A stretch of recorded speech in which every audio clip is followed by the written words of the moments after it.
Hello and welcome to episode 1 of the eLearning Unlocked podcast. I'm Jill Chester, the founder of Little Man Project. We're a bespoke development company that specialises in developing learning experiences for charities and the third sector. This podcast runs alongside our eLearning Unlocked blended learning programme. This programme is designed to support learning and development professionals in charities to design effective e-learning for their staff and volunteers. In this first episode, we're going to be talking about personas and how they can be used to better understand our customers and learners. We have a special guest, which I'll introduce in a moment, but also with me from Little Man Project is Jennifer Compton, who wears many hats, one of which is an instructional designer. Today we're talking to Mark Gillies for Customer Experience Best Practice. You've got a very long title, Mark. We could shorten it for the purpose of this.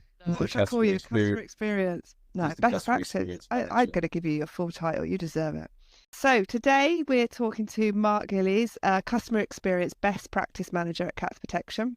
We've known Mark for a while. We've done a couple of projects with him around this area. And so we know his expertise and we know that he can bring a lot to this conversation. So thanks, Mark, for joining us today and being willing to share your experiences. Can I just start by getting you to explain what a persona is in the context of what you're doing?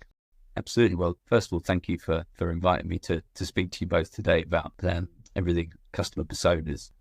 I'll just for a bit of context behind how I got to using personas and kind of the lead up to that. So I'd previously done some customer journey mapping, which is a slightly more commonly known practice than personas at this point in the kind of customer experience world in a virtual classroom setting in relation to cat adoption with a number of our teams, using a simple approach of identifying touch points, so the way people engage with the organization, emotions, so kind of the associated emotions with that engagement, and pain points, a very familiar term in the customer journey mapping sphere of identifying problems and concerns from the point of view of that customer or user.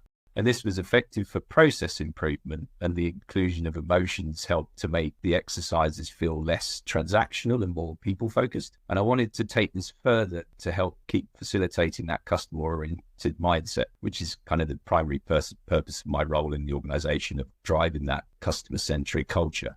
So I did some research and I came across a book called This is Service Design Doing by Mark Gillies, who's a global authority on using service design methodology to benefit both customer and employee experience in organizations across a number of sectors.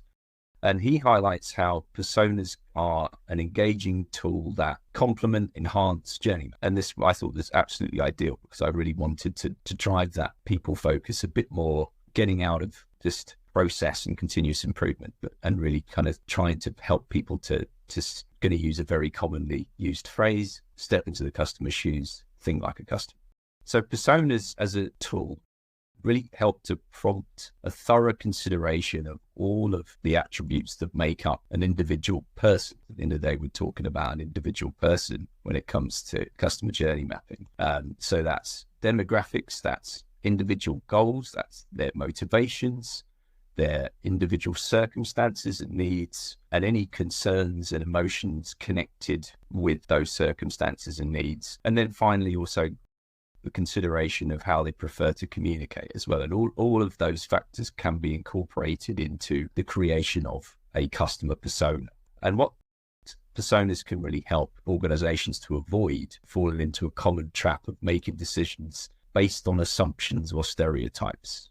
It can be easy to kind of subconsciously pigeonhole customers into thinking they're going to behave a certain way, especially if we're basing it on purely demographic data like age, gender, geographical location. Of course, they can be a helpful guide, but in isolation, that trap can be set. But what the benefit of going into that further detail in connection with those individual needs, those circumstances, and those individual motivations for why they're engaging with the organization at that particular point, and making it much more holistic, not only helps with empathizing with that individual, which is not a given. So it's something that in a lot of my sessions, I reassure people in customer facing roles that it's not a given that we can always instantly empathize with where someone's coming from. in the animal welfare world. Of course, people working in our centres and volunteering our branches, their prime motivation and passion in their role is the welfare of cats, and rightly so. But the reality of their day-to-day is that they interact with some people who share that empathy and emotional bond with cats, but then they also interact with people who have absolutely no regard for the welfare of cats, or motivation, or knowledge, anything. They see the cat as a nuisance, as a problem. So, of course, naturally being able to empathise with someone who's coming at that situation from a very different perspective, they're talking about the fact that they cannot have that cat in their home for one more hour, and then even talking about what they do if they don't get any help at that point. So what we've been trying to use personas as a tool here is to take a step back from that situation, build that full picture of who that individual is. What is their goal to begin with? In that case, it's to give up that cat as quickly as possible because they see it as a problem. What's their motivations? It's costing me money. It's causing damage in my home. It's causing stress to my family. All the things that a person who's not has come into contact with a cat by accident potentially, or it's been driven by somebody else in their family. And we can see in that example that this is not somebody who is particularly keen on that cat staying in that environment, not really emotionally engaged in the ownership of that cat. So when it comes to then engaging with cats protection for help, that's the kind of individual we're talking about, where we've got that gap and a slight difficulty in empathizing straight away, if that makes sense. Yeah. But how do you come up with the personas then? Like, what's the process then to come up with those? Because you've given us quite a detailed example as if that's a case study, but has it come from an experience and that's helped to build the persona? Like, what's the process that you're using? So personas, there's two sources of information that we need in order to be able to create them. And they're supposed to reflect, they're of course fictional in themselves, but they're supposed to reflect the real customers that the organization interacts with. And it starts with a specific group of people with a common goal. So take, for example, a group of people who want to adopt a cat. That's your group. Personas then drill down into the next level of detail below that. So moving from the common to the unique. And this is where we're getting into all of those attributes that I mentioned before. We're establishing that common goal, but then everything below that is going to be about that individual and what we need in terms of developing that information. So starting with some obviously demographic data, which we have access to via our own customer relationship management systems. But then adding to that, we're going to need some internal knowledge. Certainly in the setting that I've been working with our customer-facing roles, people who interact with those customers every day, they're going to have an understanding of the common scenarios in terms of what the circumstances are, what the individual needs are. And then, of course, then we're bringing in the customer-oriented mindset elements of concerns and emotions. And also then, in order to reflect what that engagement looks like with the organization in how they're likely to communicate. This is a bit of guesswork when it comes to internal knowledge. This is why it's really important to combine that with any available data we actually have to fill gaps and test any assumptions, because ultimately internal knowledge is based on some form of assumption. There is that experience that people have, but it is a bit guesswork. But what we can also do on top of that is research, whether that's using our customer surveys that we have ongoing. So, for example, we have one for every new adopter of a cat from Cats Protection to understand their experience, or specific pieces of research that we go out proactively to do. And we currently have a panel of customers that is up to about 650 people who have engaged with Cats Protection in some form in the past. We're going out at various intervals and asking them about a particular theme, whether that's making a complaint to an organization or to a charity or Cats Protection in general. We've asked our customers about that. We've asked them specifically about cost of living and cat ownership, and how is the current cost of living situation impacting their decision-making when it comes to cat ownership. For people who currently have a cat, how's it impacting their ability to afford food and litter and vet treatment? Or for people who are considering adopting a cat, and how how would that potentially impact their decision making? So it's a combination of personas. We're needing to use internal knowledge, and then needing to test that internal knowledge with data and customer insight research. So that's the order in which you would do it. You would have those conversations with people who are at the coalface and who are interacting with people, and then you would use the research to prove that the outcomes of those workshops, rather than looking at the data and then talking to people after. It can be done entirely with data. Got you. So, but the way that I've approached it is for a couple of reasons. Wanted to engage internal knowledge. One, we have some kind of issues with our data in terms of how it's joined up at the moment, and there's some gaps, and we're kind of in the process of working towards a more robust customer relationship management approach across the organization. And also because I'm a very firm believer in the starting point. We have an absolute wealth of knowledge and experience within the people who have those interactions every day. And in order to really drive change that is we need to bring those people with us, and they need to be part of that process and feel that they're actually contributing to it. So it's been a really valuable way of not only understanding what the experience looks like for customers at the moment, but also it's been an employee engagement and volunteer engagement piece, because we've been including the inclusion of our frontline volunteers in this as well. We have a significant amount of contact with the public too. I think that's really reassuring as well, because, obviously Cats Protection is a really big organisation and you have access to a lot of data, but, some of the charities who are watching this might think, oh, well, actually we don't have access to as much of that kind of information gathering. Like, how am I going to do this? And it sounds like really key is kind of those conversations and listening to kind of those experts and their stories. And that's what kind of gives that wealth and richness to those personas anyway. Would you say that kind of that's, what charities should be really focusing on if they don't have access to that other things? And, ultimately there's still massive opportunities there for creating those rich personas. Absolutely. I think that, as I mentioned, that it's just, I see it as a no-brainer that you've got those people there who know their customers better than anybody else within the organization. And it's also creating that environment where we can have those conversations and explore alternative outcomes that people wouldn't necessarily consider. So in terms of use of personas in that setting, we've really found that it's challenged. As I mentioned, there's that temptation for assumptions to lead to stereotypes. By working our way through, and this is another thing I wanted to mention around the benefits of personas, is that they not only help us empathize, but they also help us tell a story. We can create a narrative connected with an individual. There's a multitude of research that's been done around what creates a stronger emotive response. Is it data that says 5,000 people believe this, or is it the experience of one individual and what's happened for them? It seems to be that we find it much easier and more natural to empathize with the story of that one individual. It seems to have a more powerful emotive response for people. So what we can do with a persona is we can start by creating a profile with all of those aspects that I mentioned.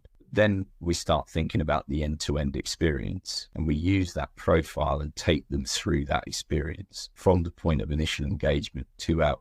And what's been really interesting doing that is that goal at the beginning. So for example, that persona profile we've created where they want to adopt a cat, the knowledge and experience of the people that have been in charge of creating that profile in our groups, so people in receptionist roles in our centres, in cat care roles as well, that have that interaction with the public. They're looking at the circumstances and needs of that individual persona that they've created and putting together a narrative that suggests that perhaps an alternative outcome might actually be more appropriate, more beneficial to that individual and to the organisation.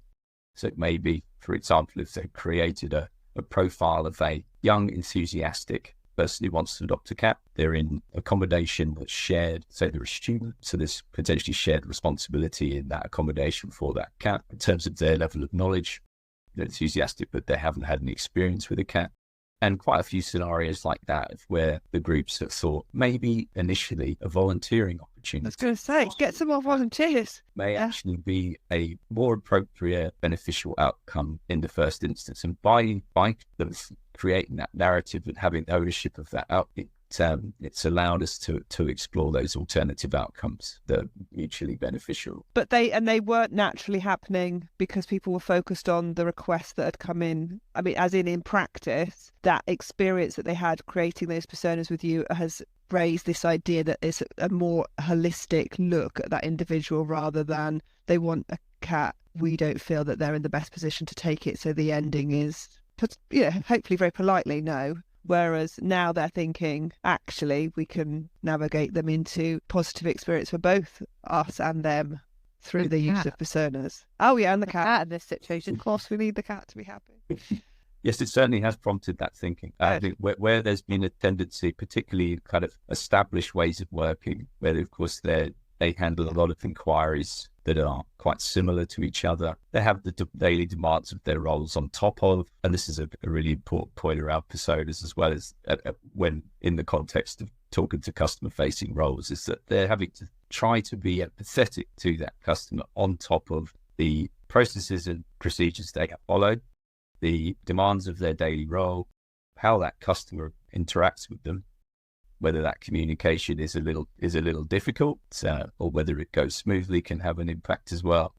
So it's taking people out of that situation and saying, we understand that this could be an initial soft no. I think we're trying always to avoid a hard no to a customer, because when those happen, we know we're probably never going to have that person engaging again. So I think just purely by creating the environment of bringing these roles together in a classroom setting to focus and have these conversations, create these profiles, create these stories. It's challenging the default. It's not quite computer says no, but it is a little bit like that. Yeah. So in terms of, you've talked about the benefits of bringing people together and the positive outcomes it has for them and obviously you.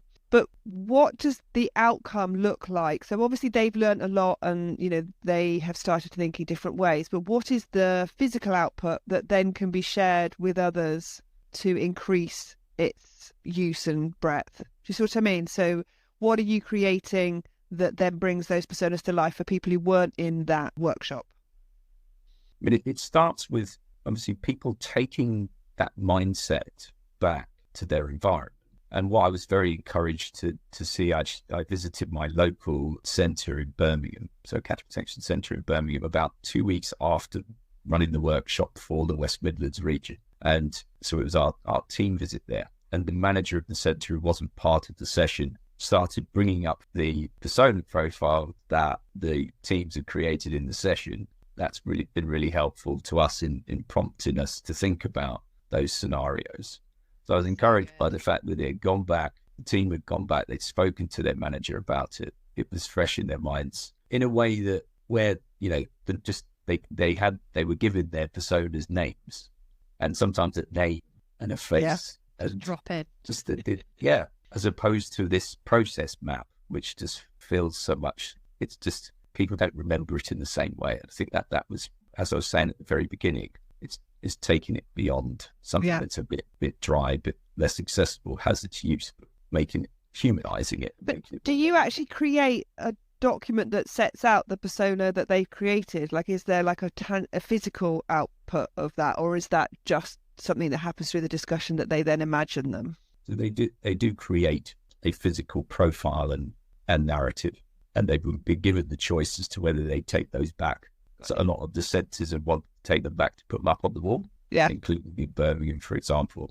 But where we're really seeing that impact is where these persona narratives are prompting people to consider, how do I, in my own environment, and it doesn't have to be anything particularly significant, is make a small change to that I personally can have an impact on the experience for the customer by using that mindset, thinking from the customer's point of view, so that we can see, because ultimately the purpose of these sessions is to identify opportunities to create promoters. So customers that we can rely on, that we know they've had a positive experience enough that they're going to talk about it. They're going to share it with people they know. They're going to go online and write reviews.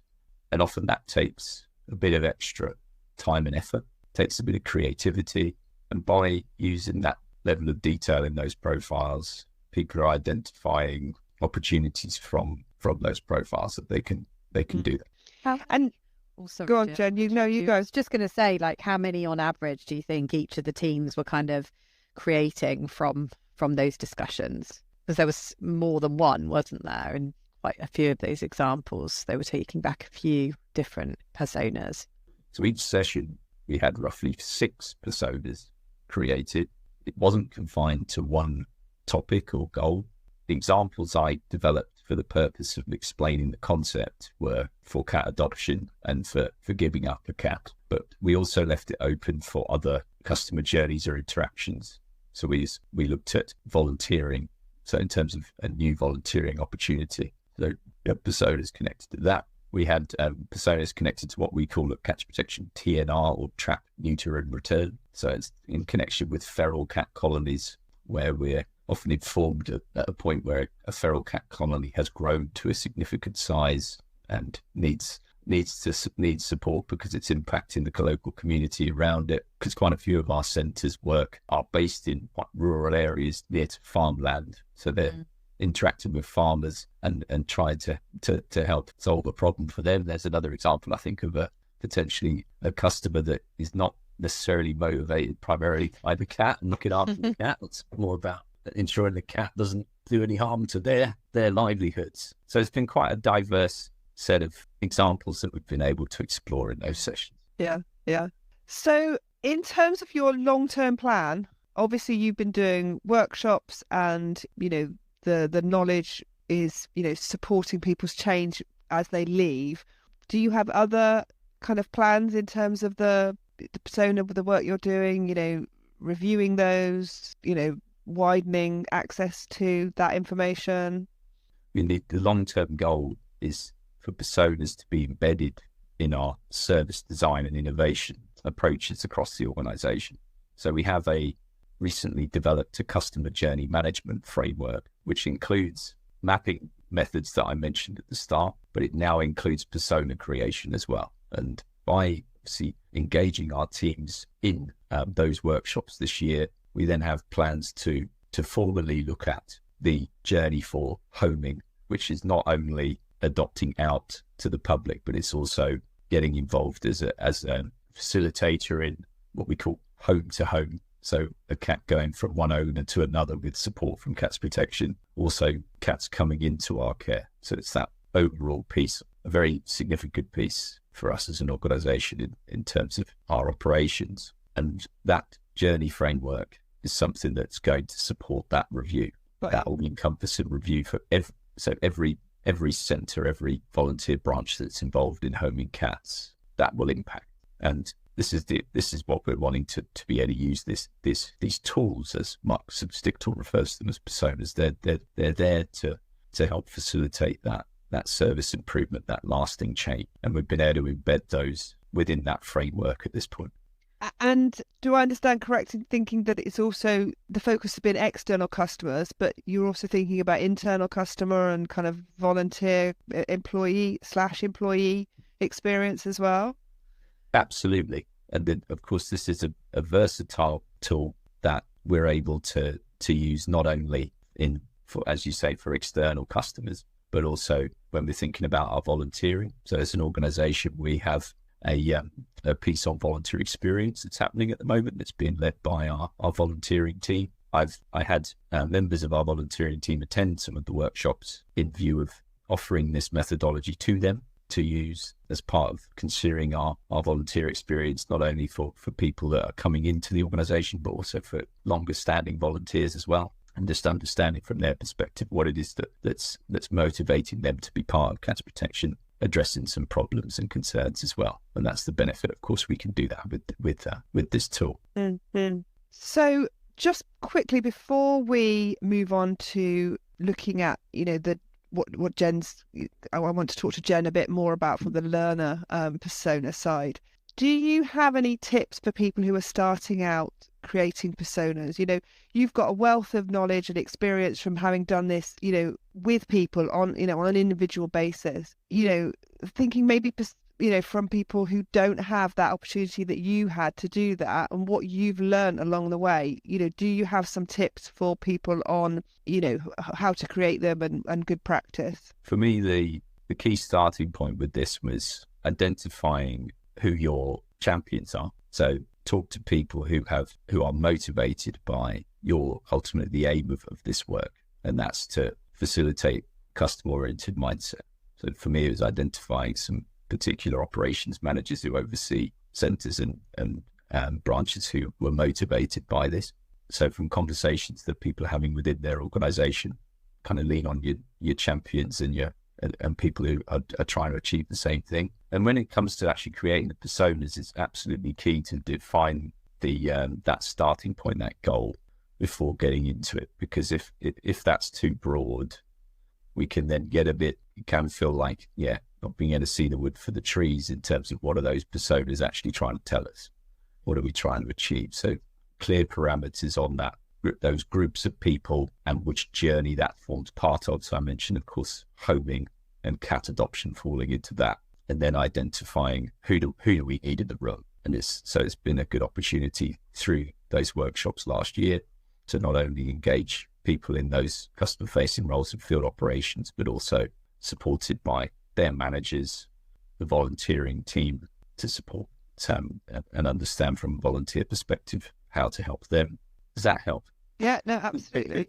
Yeah. I suppose I really quite fancy putting you on the spot here now, Mark. I'm sorry. I mean, I find it really interesting, but what I'm keen to understand is, are you able to pinpoint things that are done differently as a bait now that they, because, there's a top level kind of persona thing that you could do, which is, I'm just going to think of Sarah, she's 30, she owns a cat, she absolutely loves it. She's now going into an adoption process and she wants another one. But that's not the level in which you're working at. You're going much, much deeper. So what is the benefit of the depth that you go into compared to just, that natural instinct to think, I've met you, you're Sarah, and we get loads of women like you, kind of like, what benefits do you get from the depth that you're going compared to that top level? I could just imagine a customer that comes in for a cat type of thing. I think, just drawing on what you mentioned there with Sarah, we get a lot of people like you. And I think the key principle that underpins the use of personas is what we call design for the common or average, but test with the extreme. And the key element of using it is test. It's exploring, understanding what is the spectrum of people that engage with this in connection to that particular goal. And going back to what I mentioned about that spectrum of empathy towards cats, that is very broad in terms of how do we create a positive experience for both sets of people. That's going to look very contrasting between them in terms of what those people need. Somebody who's giving up a cat, who's looked after that cat for a long time, built an emotional bond, they're in a vulnerable position, say they've got a health issue, means they can't continue looking after that cat, is going to need what I'd call a relational approach. They're going to need reassurance. They're going to need continuity of conversation. They're going to need to build trust and rapport. They're going to need that time, that human touch. Whereas somebody who is seeing the cat as a problem, it's much more transactional. They need action, information, and a lot of the time, a bit of motivation and connection with that support and advice. So we're trying to cover our bases really with that principle, and having the difficult conversations about the extreme ends of the spectrum, because ultimately the people who fall somewhere in the middle, it's more straightforward because they're more familiar, it happens more often. But it's saying, what are the problems at those two extreme ends of the spectrum? What are the limitations we have that we know? Say with the example we'll call her Stella, the cat owner who's elderly, she's vulnerable, she's not well, she needs to give up her cat. And she's very, very anxious that goes to a suitable, loving new home. Being able to maintain contact once the cat's come into care, letting her know how everything's going. That's an ask often on volunteers who are limited with their time, are focused on looking after cats, aren't necessarily thinking about what's the needs of Stella in that situation. And then the other end of the spectrum, we'll call that person a Mia. And these are the two people that we've used in the classroom, who is anxious he's got a landlord inspection coming up in his flat, his sofa's been scratched, the cat's been spraying everywhere. So then we need to point out to him, well, you can get that cat neutered and you'll be able to solve the problem, or we can take it in for you. And so it's in terms of how quickly can we respond in that situation. Yeah. It's information-led, it's advice-led, but also it's action. Are we able to take that cat in within a couple of days? In terms of the challenges that all animal welfare organisations are facing at the moment, that's difficult. We're having to prioritise based on welfare needs of animals. And of course, that's creating some frustration on the part of people because they're not immediately able to get help. And we, of course, want them to be making decisions that are, and also acknowledging that they've chosen to come to a welfare-focused organisation first and not seeking an alternative. So really, it's a huge benefit of this work is pulling out the challenges we've got with those extreme ends of the spectrum and starting to address, to make decisions, make some changes, and this is where we're involving our senior leaders. And in the conversation is with those outputs, is saying that this can't happen at the moment. We want it to, but it can't in relation to these ends of the extreme ends of the spectrum for our customers. What do we need to do to fix that? Okay. So just gonna go on, Jan. as well. Sorry, Jill. So I think also just going back to your question about kind of Sarah, who wants to get a cat just because she wants one, and what's the difference of us just kind of keeping her in mind? That's where we really start kind of relying more on stereotypes and just demographics alone.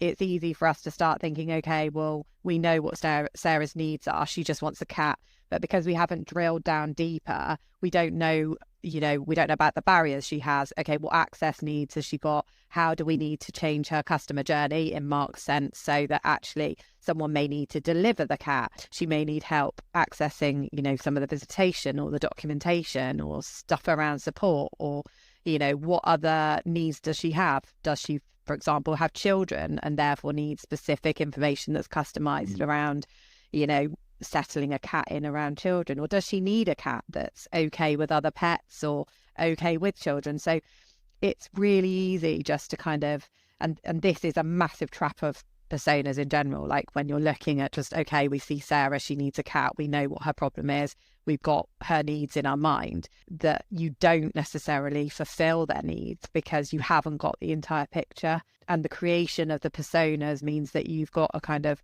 formal structure to dig down and ask other questions. That means that you can identify more of their needs and therefore fulfill the needs. And presumably also to create structures that support those additional needs. Yeah. So, you're not doing that binary, yes, no, you can, you can't have a cat. As you said, Mark, you've got that ability by seeing the person as their whole self. I know they're a fake whole self, but the whole self, then you're starting to say, well, actually, what about that person who is a perfect cat owner and is home a lot, or I don't know if cats like having their owners around a lot, but, it is what, but they also therefore can't, as you say, can't travel to pick up the cat or has difficulty with a particular aspect of it that you might need to offer more support. Yeah, it's great. So Jen, talk to us about learning personas. Now, I know you've been, this is quite a new area for us. I know Mark inspired you, but also it's part of some work you've been doing. Can you kind of build on what we've been talking about and talk about what you've done and where you're seeing the benefits from this particular side of things? Yeah. So I think the interesting thing is that obviously we work with a lot of different clients. So the information that we have access to is different to Cats Protection. So we've always really been focusing on the learner. So, the flip side of what Mark does, instead of it being the customer, our customer is the learner, because we're designing obviously for all of their needs and their motivations all the way through. But fundamentally, we do rely on the information that we're given or that we do have access to. So in our case, a lot of the time, just like we did with Mark, we meet the subject matter experts and we have those discussions about the learners and their needs and their barriers with that person, which a lot of the time, most of the time, gleams, 60%, 70% of all the valuable information, because they are the experts, they are the ones with the stories. They do understand the barriers because also they have done loads of research before they've even come to us anyway on a lot of those things. But we do have access directly to learners quite often. We will have them in kick-off meetings and we'll have individual meetings with them. But sometimes we don't have access to them. And also there's a difference between what people may say when other people are in the room, managers, etc., as opposed to what they might say to us directly when other people aren't around, kind of some of their other stories and quotes. So we've always done it, but through working with Mark, I was kind of really inspired. Thanks, Mark. And you sent me really on a massive deep dive of kind of research. Hyper-focus. I think I bored everyone to death here with kind of, but that's learner journeys every 5 seconds. But I think it really is true. Once you start making those connections, you can see it in everything you do and the benefit in everything you do. The challenge for us was kind of how to get that information. So I started doing it recently on a case study, on another project for cats protection, kind of doing it as a little pilot. You put them up for us, Mark. Yeah, you did. So we started doing it within a project on safe use of veterinary medicines. And we were really lucky that, we had the kickoff meeting. We had some brilliant subject matter experts who actually were in those roles, a lot of these people. So, I mean, we were so lucky with that. But then we went on some different site visits, and the hope was that, we'd be able to have conversations there where a bit like your workshops, where we kind of drill down more. But that wasn't possible because we were just so busy taking loads of things for photo shoots and other content for the resources. So what I actually did was I followed it up with an online survey, which I discussed with Mark in terms of whether you thought that would be a useful tool, etc. And actually the answers and stuff were brilliant. It really helped to build up a picture. And I think like the most powerful thing I feel now within the learner personas is the inclusion of the quotes directly from people. And obviously we do need to change those because they need to be representative of an entire group, not just one person. But now when I've been working on the design of the module, it's the quotes that keep coming back in my mind. Oh, right. Well, in this instance, actually, if we don't get this process right of managing veterinary medicines, appropriately, correctly, then it creates all this extra admin. If it doesn't get cleared that day, it's all there, the next day. Plus, on top of that, we've got people dropping off cats at the door because, people are relinquishing animals. We've got all the other staff. We're looking after the cats. So all of a sudden, you're building up this picture of, okay, this is now how that's going to influence the design of the e-learning and what their needs are within the e-learning. I found it brilliant. I highly recommend personas. I think the challenge is, people think it takes a lot to create learner personas. I'm hearing a lot of work. How am I going to manage it? I think even if you need a mark. You need a mark. But even if you do 10%, even if you haven't got access to, masses of demographic data, you can't do workshops, but you can have conversations, and you have as many conversations as you possibly can. And then you try to bring that information together and analyze it. You're going to come up with better pictures around the needs and motivations and barriers and all sorts of things around the customer learner in this situation than if you didn't do it at all. And that is incredibly powerful and valuable. Yeah, and I think that's a really good point. I think something is better than nothing in this area. Something, even just trying it and having a go and, learning as you go along is better than just not doing anything at all because it seems overwhelming. Definitely. We've given you Mark's gold standard approach. Yeah. Sorry, Mark, but it is. It's an amazingly detailed and it's changing mindset of people who participate, not just creating useful outcomes. Yeah. And if you can't do that, you can still get on and do something. You can still talk to people, do those surveys, but based on the some good foundational models that you can use. And we'll definitely include the details of the book, Mark, that you suggested as on top of that. So yes, I think that's great. And Jen, just as we kind of come to the end, do you can you actually name something that you've done differently as a result of what you learned from those personas? Is there one thing that you can say, do you know what, I wouldn't have done that if I hadn't have done those? Yeah, I think the main, going back to Mark's quote about kind of design for the common, test for the extreme, I think is definitely the thing that's kind of been my focus. And I think like this, the group of learner personas that have been created for this program already clearly identifies that yes, there are people who are really process orientated and they are going to be engaged in this module because of that kind of process aspect. But then it's also really highlighted some of the barriers and issues that they may come across. And like one of the things that it really stands out for me, which, you know, isn't unique to them, but is the kind of time factor that these people are going to be doing very technical, process orientated things around veterinary medicine, but their operational, well, the issues around kind of their time and them being dragged off to do other operational tasks means that they're going to be in and out of this module all the time, potentially, and their kind of time and concentration is going to be broken up. So like one of the things that we absolutely have to get right within this design is kind of making sure that it's really clear where they are at any time, that they can drop in and out, that resources and kind of the navigation in general is just really accessible and easy. I mean, accessibility is absolutely up there. We've got a massive range of, you know, different learners who's got all sorts of access needs, people on shift work. So it's just kind of really thinking about it from a design point of view.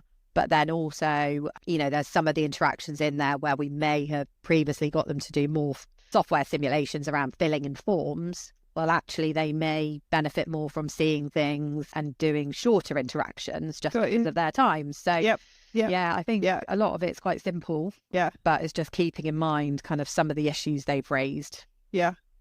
Amazing. Well, thank you very much, both of you. Anything anyone wanted to say but haven't said? I think there's more resources that Mark's recommended, which we'll definitely be putting into the workbook. And also we're going to create a guide to creating personas. So essentially a quick, you know, guide with the main stages. So obviously any of Mark's brilliant top tips and stuff, we'll make sure we put in there as well as any other resources. Anything from you, Mark? No, I don't think. I think it's all incredibly exciting to hear that that methodology is being used in that learner setting.